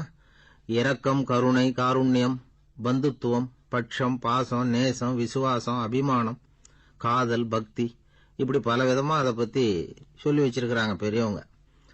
இந்த வார்த்தைகள்லாம் நாம கேள்விப்பட்டதுதான். இருந்தாலும் அதுகளுக்குள்ள என்ன வித்தியாசம்னு கேட்டா சரியா சொல்ல தெரியாது. அதனால இந்த வார்த்தைகளுக்கெல்லாம் பெரியவங்க என்ன விளக்கம் சொல்றாங்கன்னு இப்ப பார்க்கலாம். எளியவர்கள் மேல செலுத்துற அன்பு இருக்கு பாருங்க, அதுக்கு இரக்கம்னு பேரு. அறிவு பலம், சரீர பலம், இது ரெண்டும் இல்லாதவங்க மேல, அதாவது வலிமையற்றவர்கள் மேல செலுத்துற அன்பு இருக்கு பாருங்க, அதுதான் கருணை. எறும்புல இருந்து யானை வரைக்கும் சகல ஜீவராசிகள் மேலேயும் காட்டுற அன்புக்கு காருண்யம்னு பேரு, ஜீவகாருண்யம். சிவி சக்கரவர்த்தி காட்டின அன்பு இந்த ரகம். உறவினர்கள், சொந்தக்காரங்க, அவங்க வசதியா இருந்தாலும் வறுமையில இருந்தாலும் வித்தியாசம் இல்லாம காட்டுற அன்பு இருக்கு பாருங்க, அதுக்கு பேரு பந்துத்துவம். ஒரு எஜமானன் வேலையாள்கிட்ட காட்டுற அன்பு இருக்கு பாருங்க, அதுக்கு பேரு தான் பட்சம். அவனும் தன்னை மாதிரி மனுஷன்தாங்கிற நினைப்பு வேணும். ஒரு தாய் தன்னுடைய குழந்தை மேல, ஒரு குழந்தை தன்னுடைய தாய் மேல செலுத்துற அன்புக்கு பாசம்னு பேரு. ஈருடல் ஓர் உயிர்னு நினைக்கிறது இது. ராமரும் கௌசலையும் இதுக்கு உதாரணம். தம்மை ஒத்த நண்பர்கள் கிட்ட செலுத்துற அன்புக்கு நேசம்னு பேரு. வயசு, செல்வம், அந்தஸ்து, இந்த வித்தியாசமெல்லாம் பார்க்காம அவங்க சுக துக்கத்துல சமபங்கு எடுத்துக்கிறது இது. கிருஷ்ணன் குசேலர்கிட்ட காட்டினது இந்த ரகம். வேலை செய்யறவன் முதலாளி கிட்ட காட்டுற அன்புக்கு விசுவாசம்னு பேரு. தேசத்து மேலையும் தாய்மொழி பேர்லயும் செலுத்துற அன்புக்கு அபிமானம்னு பேரு. தேசாபிமானம்னு சொல்றமே இதுதான். ஒரு கணவன் மனைவி பேர்ல காட்டுற அன்புக்கு காதல்னு பேரு. கடவுள் பேர்ல செலுத்துற அன்புக்கு பக்தின்னு பேரு. இப்படி அன்புல பல ரகம் இருக்கிறப்போ அதுல உள்ள வித்தியாசம் தெரியாம இடம் மாத்தி அன்பு காட்டினா இடைஞ்சல் தான். சரி, இந்த அன்பை பத்தி விஞ்ஞானம் என்ன சொல்லுது தெரியுமா? இதயத்தை பாதுகாக்கிறதுக்கு முக்கியமா தேவைப்படுற ஒண்ணு இந்த அன்புதான்னு சொல்லுது. நெதர்லாந்து விஞ்ஞானிகள் இதை ஆராய்ச்சி பண்ணியே கண்டுபிடிச்சிருக்கிறாங்க. கொஞ்சம் முயல் குட்டிகளை 2 பிரிவா பிரிச்சாங்க. 2 குரூப்புக்கும் கொழுப்பு அதிகமா உள்ள ஆகாரத்தையே கொடுத்துட்டு வந்தாங்க. ஆனா ஒரு குரூப்புக்கு வெறுமன ஆகாரத்தை கொடுத்ததோட சரி, இன்னொரு குரூப் முயல்களுக்கு ஆகாரம் கொடுத்ததோட நிறுத்திக்கல. அதுக்கு முன்னாடி கூண்டுகளை திறந்து விட்டு முயல்களை கொஞ்ச நேரம் எடுத்து கொஞ்சி விட்டு அதுக்கப்புறமா ஆகாரம் கொடுத்தாராம் ஆராய்ச்சியாளர். இந்த குரூப்புக்கு இதய பாதிப்பு 60% குறைச்சலா இருந்துதான். சில நோயாளிகளுக்கு ஹார்ட் அட்டாக் வந்தாலும் அதை தாங்கிக்கிட்டு குணமாகிற சக்தி அதிகமா இருக்குது. இது எப்படின்னு ஆராய்ச்சி பண்ணி பார்த்திருக்கிறாங்க. அவங்க எல்லாம் மனைவி தன் பேர்ல ரொம்ப அன்பா இருக்கிறதாக நினைக்கிறவங்களா இருக்கிறாங்களாம். இதய நோயாளிகள் பல பேரை சந்திச்சு இதய நோய் ஏற்பட என்ன காரணம்னு கேட்டிருக்கிறாங்க. அவங்க சொன்ன காரணம்லாம் சாப்பாடு சம்பந்தமா இல்லையா, மனைவி அன்பா இல்ல, இப்படிப்பட்ட காரணத்தை தான் சொல்றாங்களாம். அதனால இதயத்தை பாதுகாக்கணும்னு நினைக்கிறவங்க அடுத்தவங்க அன்பா இருக்கிறது மாதிரி பாத்துக்குங்க, அதுதான் முக்கியம். ஒருத்தர் முகம் பூரா பிளாஸ்டரி போட்டுக்கிட்டு வந்தார். ரொம்ப கோபமா, என்னங்க ஆச்சுன்னு விசாரிச்சேன். எல்லாம் உங்களால தான் சார்னார். விவரமா சொல்லுங்களேன். என்ன, உங்க தகவலை கேட்டுட்டு ஒரு பூனைக்குட்டியை கையில எடுத்தேன், அன்பா அதை தடவி கொடுக்கறதுக்காக. ஆனா அது முந்திக்கிட்டது, அது என் முகத்தை தடவி கொடுத்துட்டுது, முகம் பூரா நகை கீறல், அதுதான் இப்படி அப்படின்னார். அன்புல அறிவு சேராததுனால வந்த கோலம். இந்த உலகத்துல நாம நல்லபடியா இருக்கணும்னா அதுக்கு முக்கியமா தேவைப்படுறது 2. ஒன்னு செல்வம், இன்னொன்னு அறிவு. சரி, இது 2ல சிறந்தது எது அப்படின்னு ஒரு கேள்வி கேட்டா என்ன பதில் சொல்றது? இதே கேள்விய ஹஸ்ரத் அலி அவர்கள் கிட்ட கேட்டாங்களாம். அவர் ஒரு பெரிய அறிஞர். கேள்வி கேட்டவங்களும் சாதாரண ஆட்கள் இல்லை, இவங்களும் அறிஞர்கள். ஒரு நாள் ஹஸ்ரத் அலி அவர்கள்கிட்ட 10 அறிஞர்கள் வந்தாங்களாம். ஐயா, நாங்க 10 பேரும் உங்ககிட்ட ஒரே கேள்வியை தான் கேட்க வந்திருக்கிறோம். ஆனா எங்க 10 பேருக்கும் நீங்க தனித்தனியா பதில் சொல்ல முடியுமா அப்படின்னு கேட்டிருக்காங்க. அதாவது அவங்க ஒரே கேள்விக்கு இவர்கிட்ட இருந்து 10 விதமான பதில் எதிர்பார்க்கறாங்க. சரி கேளுங்க, என்ன கேள்வி அப்படின்னாரு அவர்.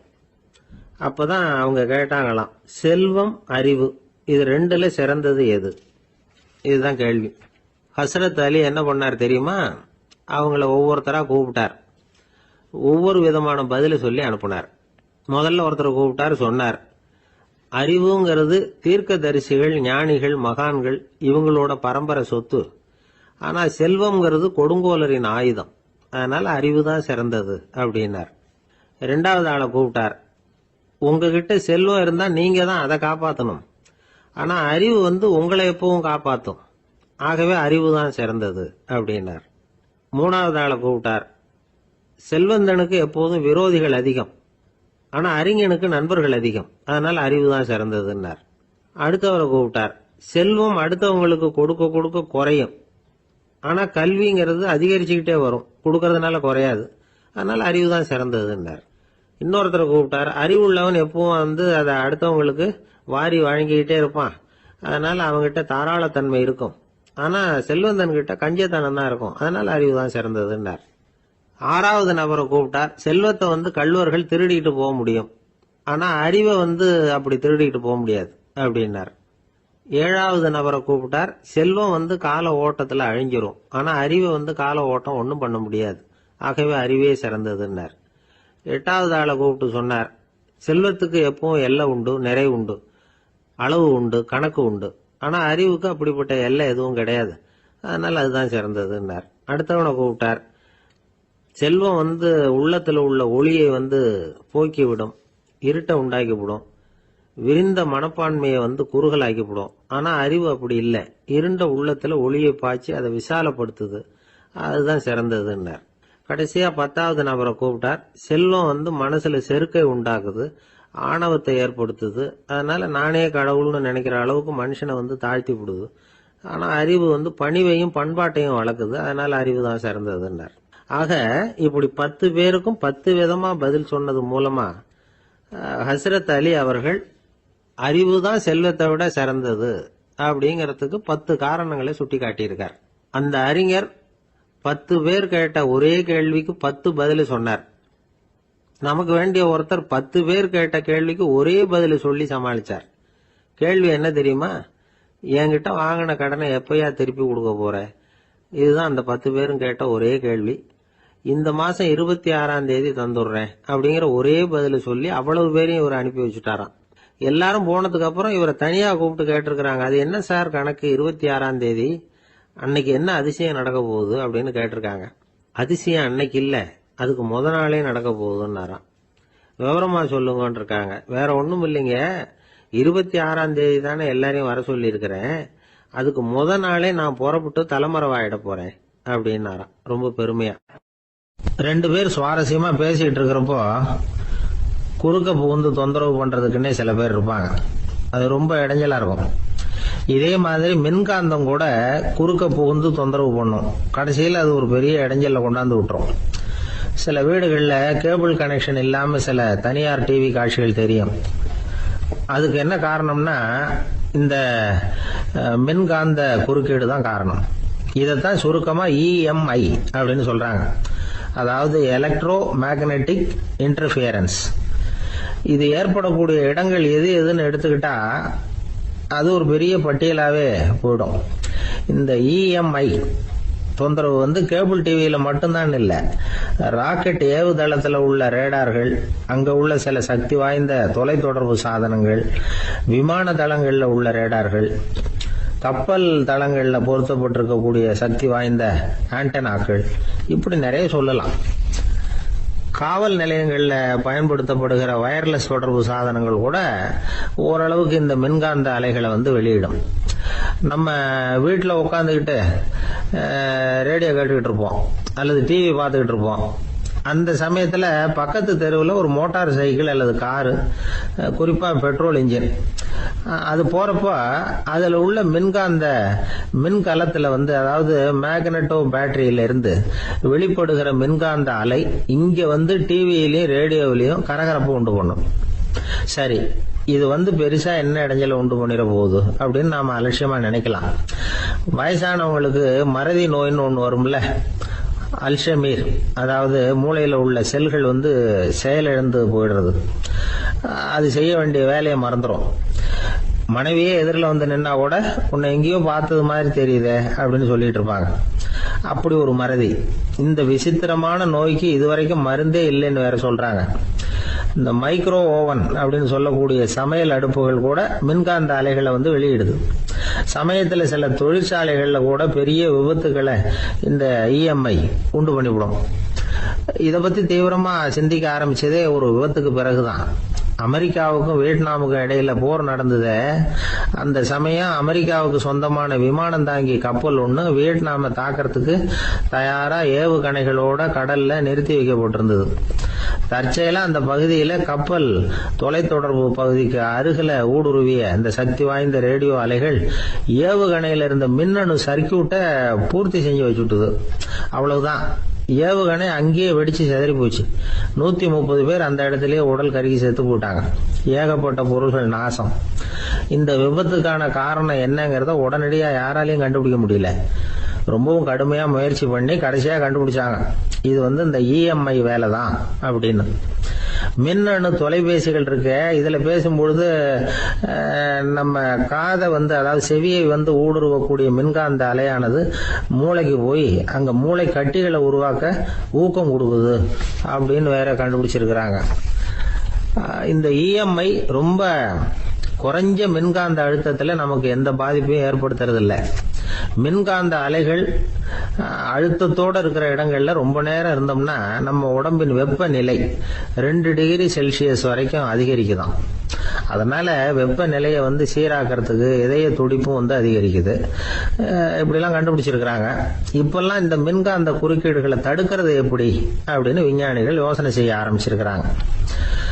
இந்த விஷயத்துல அலட்சியமா இருந்தோம்னா எதிர்காலத்துல நிறைய பேருக்கு இந்த ஞாபக மறதி நோய் வந்துடும். அப்புறம் அது ரொம்ப கஷ்டமா போயிடும். ஒரு குடும்ப தலைவர் தன் மனைவியை பார்த்து, யார் நீ, உன்னை எங்கேயோ பார்த்தது மாதிரி இருக்குதே அப்படின்னு சொல்லிட்டு இருந்தார். உடனடியா அவரை போய் பார்த்தேன். வாங்க டாக்டர் கிட்ட போகலாம் அப்படின்னு. அவரு என்னை தனியா அழைச்சிட்டு போய் காதோட காதா மெதுவா சொல்றார், இத பாருப்பா, என் கையில பணம் இல்லாத போகலாம் அப்படி மறதி நோய் வந்துட்டது மாதிரி நடிச்சுக்கிட்டு இருப்பேன், அவ்வளவுதான், அதை நீ கண்டுக்காத அப்படின்னார். ஒருத்தர் அவசரமா போய்கிட்டு இருந்தார். எங்க போயிட்டு இருக்கீங்க அப்படின்னு கேட்டார் ஒரு பெரியவர். கடைக்கு போறேன் சார், சாமான் வாங்கறதுக்கு அப்படின்னார். அங்க போறதுக்கு முன்னாடி தெரிஞ்சுக்க வேண்டியதெல்லாம் தெரிஞ்சுக்கிட்டீங்களா அப்படின்னு கேட்டார் பெரியவர். கடைக்கு போய் காசை கொடுத்து ஒரு பொருளை வாங்கிட்டு வரப்போறோம், இதுல தெரிஞ்சுக்க வேண்டியது என்ன இருக்குது அப்படின்னார் அலட்சியமா. இப்ப அந்த பெரியவர் பேச ஆரம்பிச்சார். இந்த உலகத்துல எந்த ஒரு செயல்ல இறங்குறப்பவும் நாம நல்லா ஆலோசனை பண்ண வேண்டிய விஷயம் 5 அப்படின்னார். உதாரணமா, ஒருத்தன் கடைக்கு போய் ஏதோ ஒரு பொருளை வாங்கிட்டு வர போறான்னு வச்சுக்கங்களேன். அப்ப கூட அவன் 5 விஷயங்களை பத்தி தெரிஞ்சுக்க வேண்டியிருக்குது அப்படிங்கிறார் அவர். முதல்ல அந்த பொருள் எப்படிப்பட்டது அப்படிங்கறத தெரிஞ்சுக்கணும். 2வதா தன்னை பத்தியும் தெரிஞ்சுக்கணும். அப்பதான் அந்த பொருள் தனக்கு தேவையா இல்லையா அப்படிங்கறத புரிஞ்சுக்க முடியும். 3வதா தெரிஞ்சுக்க வேண்டியது ஒண்ணு இருக்கு. அது என்னன்னா, அந்த பொருளை அடையறதுக்கு வழி என்ன அப்படிங்கறத தெரிஞ்சுக்கணும். அதாவது எவ்வளவு பணம் கொடுத்தா அது கிடைக்கும், இது மாதிரியான விஷயங்கள். 4வதா அந்த பொருளை அடையறது மூலமா நாம அடையக்கூடிய பயன் என்ன அப்படிங்கறதையும் உணரணும். 5வது அந்த பொருளை அடையறதுல இருக்கக்கூடிய தடை எது அப்படிங்கறதையும் நாம தெரிஞ்சுக்கணும். பெரியவர் பேசுறது ஏதோ தத்துவம் மாதிரி தெரியுது இல்லையா? தத்துவம் தான். அதாவது இப்படி உலகியல் வாழ்க்கையில சின்ன சின்ன விஷயங்கள்லயே நாம 5 விஷயங்களை தெரிஞ்சுக்க வேண்டி இருக்குது. அது ரொம்ப அவசியமா இருக்கு. பேரின்ப நிலைன்னு சொல்றாங்கல்ல, அது மாதிரி பெரிய சமாச்சாரங்கள்லயும் இந்த 5 விஷயங்களை நாம தெரிஞ்சுக்க வேண்டியிருக்குது. அதுக்கு பேர் என்னன்னா அர்த்த பஞ்சகம். வைணவ சமயத்துல அர்த்த பஞ்சகம்ங்கிறது ரொம்ப பெரிய விஷயம். கடைக்கு போறது மாதிரி கடவுளை பார்க்க போறப்பவும் நாம 5 விஷயங்களை தெரிஞ்சுக்கணுமா. முதல்ல பரம்பொருள் அப்படிங்கிறது என்ன, அதோட தன்மைகள் என்ன, இதை தெரிஞ்சுக்கணும். இதுக்கு பேர் என்னன்னா பரமாத்ம ஸ்வரூபம் அப்படின்னு பேர். 2வது நாம யாரு, நம்மோட தன்மை என்ன அப்படிங்கறத தெரிஞ்சுக்கணும்.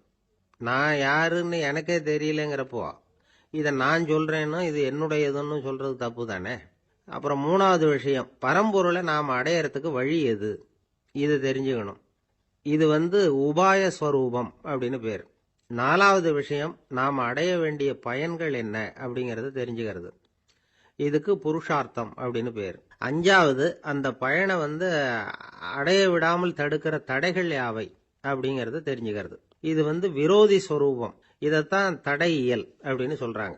அதாவது பரமாத்மாவை பற்றிய அறிவு, ஜீவாத்மாவை பற்றிய அறிவு, உபாயம் பற்றிய அறிவு, புருஷார்த்தம் பற்றிய அறிவு, இந்த 4 அறிவுக்கும் எதிரடையா, அதாவது அதையெல்லாம் தப்பா புரிஞ்சுக்கிறதால உண்டாகக்கூடிய அறிவு விரோதி ஸ்வரூபம்.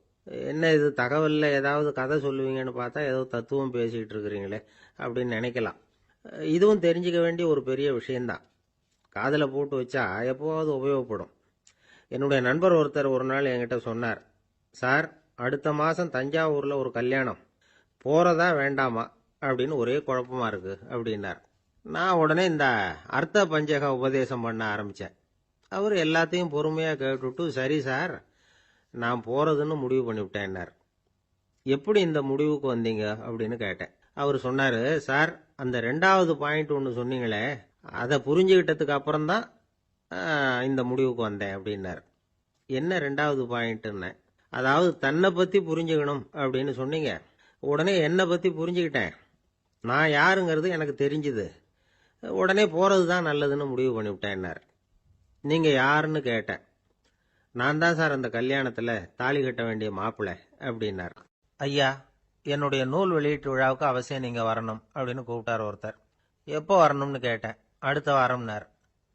சரி, புத்தகம் தயாராகிட்டுதா அப்படின்னு. நாளைக்கு தான் அச்சிக்க கொடுக்க போறேன்னார். என்னங்க இது, புத்தகம் அச்சிடுறதுக்கு முன்னாடியே அழைப்புதழை அச்சடிச்சு விட்டீங்களே அப்படின்னு கேட்டேன். அதனால என்னங்க, அந்த காலம் மாதிரியா இப்போல்லாம் அச்சுக்கலை எவ்வளவோ முன்னேறியாச்சுங்க. Linotype, monotype, phototype, laser, இப்படி என்னென்னமோ வந்தாச்சு. இன்னைக்கு கொடுத்தா நாளைக்கே புத்தகம் தயார் அப்படின்னார். இப்படி இந்த அளவுக்கு முன்னேறி இருக்கிற இந்த அச்சுக்கலை ஆரம்பத்தில் எப்படி இருந்தது தெரியுமா? அந்த காலத்தில் காகிதம்னா என்னன்னே தெரியாது. அப்படி ஒன்று கண்டுபிடிக்கப்படவே இல்லை. அப்போல்லாம் எதையாவது ஒன்று எழுதணும்னா அதுக்கு ஆட்டு தோலை தான் பயன்படுத்தி இருக்கிறாங்க. கண்ணுக்குட்டி தோல் கூட அதுக்கு உபயோகப்பட்டு தான். ஐரோப்பாவில் இருந்த பாதிரியார்கள் தோல்ல எழுதப்பட்ட புத்தகத்தை தயாரிக்கிறதுல ரொம்ப கெட்டிக்காரங்களாம். எகிப்து, அப்புறம் மத்திய தரைக்கடல் ஓரத்தில் உள்ள நாடுகள், இங்கெல்லாம் தோல் தான் எழுது பொருளாக பயன்பட்டு வந்திருக்குது. ஆனால் நம்ம நாட்டில் ஓலைச்சுவடிகளை எழுத்துக்கு பயன்படுத்தி இருக்கிறாங்க.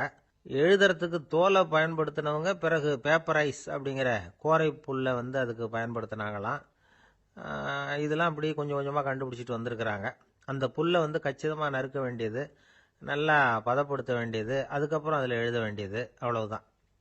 பேப்பருங்கிற சொல்லே இந்த பேப்பைரஸ் அப்படிங்கிறதுலேருந்து வந்தது தான். அதுக்கப்புறம் தான் காகிதம் வந்தது. இதை முதல்ல சீன நாட்டில் தான் கண்டுபிடிச்சாங்க. அது வந்த பிறகு அச்சு எந்திரம் கண்டுபிடிக்க வேண்டிய அவசியம் ஏற்பட்டது. அதை கண்டுபிடிச்சவர் ஜெர்மானிய அறிவியல் அறிஞர் ஜான் கூட்டன்பர்க். அச்சு கலைக்கு அடித்தளம் அமைச்சவர் அவர் தான். ஜெர்மனியில் மெயின்ஸ் அப்படிங்கிற ஊரில் 1399 பிறந்தார். அவரோட மாமன் ஒருத்தர் உலோக வேலையில் வல்லவர். அவர்கிட்ட அந்த வேலையை கற்றுக்கிட்டார். அதோட வைர கற்களை பட்டை தீட்டுறதுலையும் ரொம்ப தேர்ச்சி பெற்றிருந்தார். இளம் வயசுலேயே சும்மா இருக்க மாட்டாராம். எதை செஞ்சாலும் அதை திறமையாக செய்வாராம். அவர் தான் முதல்ல மர அச்சு எழுத்துக்களை உருவாக்கினார். அது மேலே மை தடவி பிரதிகள் எடுத்தார். அதுக்கப்புறம் உலோக எழுத்துக்கள், முதல்ல காரியம், அப்புறம் இரும்பு, அப்புறம் கலப்பு உலோகம், பிறகு அச்சடிக்கிறதுக்கு எந்திரம் ஒன்றையும் உருவாக்கினார். முதல்ல பைபிள் அச்சடித்தார். 1468 அவர் இறந்து போனார். 16ஆம் நூற்றாண்டில் மேலை நாடுகளில் இருந்து மர எழுத்துக்களை கொண்டுகிட்டு தமிழ்நாட்டில் கிறிஸ்தவ நூல்களை அச்சிட்டாங்க. அப்பெல்லாம் அச்சகங்கள் போதிய அளவுக்கு இங்கே இல்லை. அதுக்கு என்ன காரணம்னா, இந்தியர்கள் அச்சகங்களை நடத்தக்கூடாது அப்படின்னு சட்டம். 1835 வரைக்கும் அந்த சட்டம் நடைமுறையில் இருந்தது. இந்த நிலைமையில் அங்கேயும் இங்கேயுமா 1-2 அச்சகங்கள் ஆரம்பமாச்சு. 1713 தரங்கம்பாடியில் லூதரன் மிஷன் அச்சகம், அதே ஆண்டில் சென்னையில் SPCK அச்சகம், இது ரெண்டும் தான் இந்தியாவில் முதல்ல தொடங்கப்பட்ட அச்சகங்கள். ஆட்டுத்தோல்லையும் ஓலைச்சுவடியிலையும் எழுதப்பட்ட எழுத்துக்கள் இன்னைக்கு எங்கேயோ போயிட்டுது. ஆனா நம்ம ஊர்ல எழுத்தாளர்கள் நிலைமை தான் ஒன்றும் சொல்லிக்கிறது மாதிரி இல்லை.